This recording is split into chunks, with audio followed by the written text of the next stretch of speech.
ചില കുട്ടികളെ എത്ര പഠിപ്പിച്ചാലും ആൻസർ ചെയ്യാതിരിക്കുക, റിപ്പീറ്റഡ് ആയിട്ട് അക്ഷരത്തെറ്റ് വരുത്തുക, അക്ഷരങ്ങൾ തിരിച്ചെഴുതുക ഒക്കെ ചെയ്യുമ്പോൾ അത് പലപ്പോഴും അവരുടെ മടിയായിട്ടാണ് നമ്മൾ കണക്കാക്കാറുള്ളത്.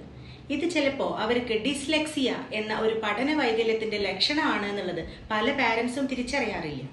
ഡിസ്ലെക്സിയ എന്താണ്, അതിന്റെ വാർണിംഗ് സൈൻസ് എങ്ങനെയൊക്കെയാണ് എന്നുള്ളതാണ് ഇന്ന് ഞാൻ നിങ്ങളോട് സംസാരിക്കുന്നത്. കുട്ടികൾ റിപ്പീറ്റഡ് ആയിട്ട് അക്ഷരത്തെറ്റ് വരുത്തുക, ആൽഫബറ്റ്സ് ഒന്നും അവർക്ക് എത്ര പഠിപ്പിച്ചാലും ക്ലിയർ ആയിട്ട് മനസ്സിലാവാതിരിക്കുക. ആൽഫബറ്റ്സ് മനസ്സിലാവാത്തത് കൊണ്ട് തന്നെ അവർ റീഡിംഗ് വളരെ സ്ലോ ആയിട്ടാണ് ചെയ്യുക. വേർഡ്സിന്റെ പ്രൊനൗൺസിയേഷൻ തെറ്റിക്കുക, സ്ഥാനം മാറി ഉപയോഗിക്കുക. കാറ്റ്, മാറ്റ്, ഹാറ്റ് എന്നിങ്ങനെയുള്ള സിമ്പിൾ വേർഡ്സിന്റെ ഡിഫറൻസ് മനസ്സിലാവാതിരിക്കുക. ഒരേ അക്ഷരങ്ങൾ കൊണ്ട് തുടങ്ങുന്ന വേർഡ്സ് പറയാൻ അവർക്ക് ബുദ്ധിമുട്ട് തോന്നുക.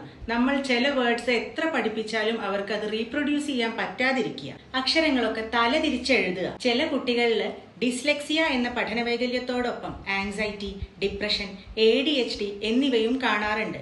അതുകൊണ്ട് തന്നെ ഇത്തരം കുട്ടികൾ കുറച്ച് കഴിയുമ്പോൾ സ്കൂളിൽ പോവാൻ മടി കാണിക്കും. Leonardo da Vinci, Steven Spielberg, Tom Cruise, Thomas Edison എന്നിവരൊക്കെയും ഡിസ്ലെക്സിയ ഉണ്ടായിട്ടും ലൈഫിൽ വളരെയധികം സക്സസ്ഫുൾ ആയിട്ടുള്ള പേഴ്സൺസ് ആണ്.